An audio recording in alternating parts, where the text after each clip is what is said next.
Melbourne. Most see only a bustling city of trams, laneways and, dare I say it, coffee. But me, I see far, far more. A living, breathing story.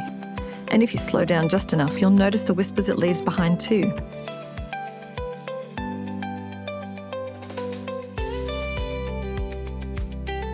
Take Melbourne at Christmas. It's transformed into a city alive with magic and memories.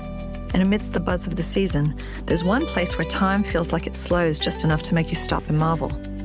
No, not the Myers Christmas window reveal.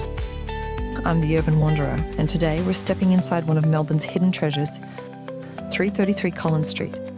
Beneath its towering facade lies a world of elegance, history, and quiet enchantment. Let me show you 10 little wonders I noticed during this holiday season. Going inside feels like a step back in time.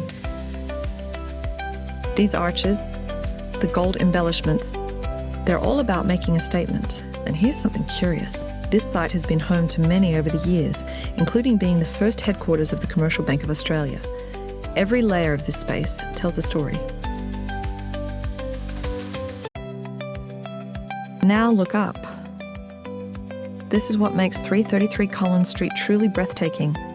This ceiling, with its octagonal skylight, is a masterpiece of late 19th century design. Fun fact, skylights like this weren't just decorative.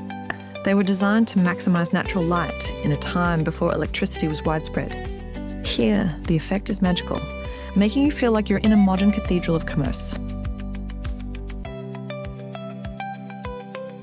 Let's take a look at the ceiling from this angle. See the delicate interplay of shapes and colors. The gold medallions and pastel green details draw your eye inward, towards that skylight centerpiece.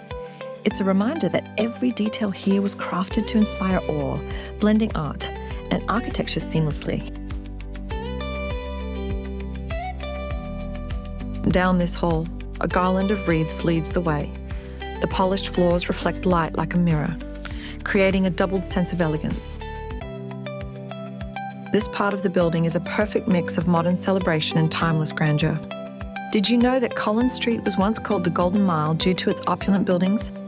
This hallway is a modern-day echo of that legacy.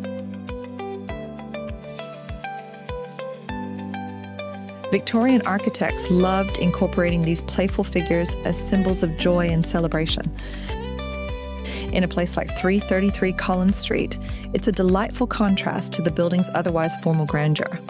Look closely, and you'll see how they balance the design with a touch of whimsy. The floral motifs and gilded accents are a hallmark of Renaissance Revival architecture, popular in Melbourne during the late 19th century. These designs were meant to symbolize prosperity and abundance, making every visitor feel like they were stepping into a palace. Did you know that this hallway connects to the original vaults of the former Commercial Bank of Australia? Didn't think so. Too eye-catching. Just look at its symmetry, repeating patterns on the floor, and the soft reflections. It all celebrates balance and beauty, all hiding a hidden treasure of the past. Let's take a closer look at this urn at its end. The weathered texture gives it an antique charm, but the details tell a richer story. The faces sculpted on it are reminiscent of classical mythology, often symbolizing guardianship or abundance in Victorian design.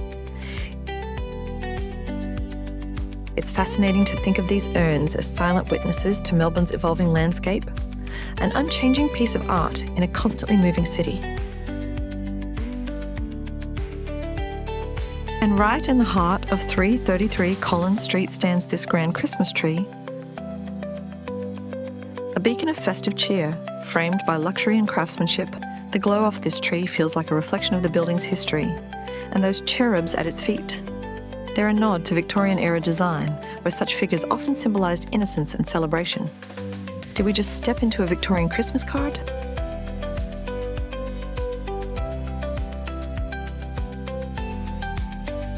Perched above the grand Christmas tree, this clock is more than a timekeeper. Installed during the building's original construction in the early 1890s, it's seen the transformation of 333 Collins Street. The clock's design, with its Roman numerals and ornate detailing, reflects the Italian Baroque style that characterises the building's interior. Remarkably, despite the extensive redevelopment in the early 1990s, the clock, along with the domed banking chamber, was preserved and restored, maintaining its position as a focal point in the vestibule.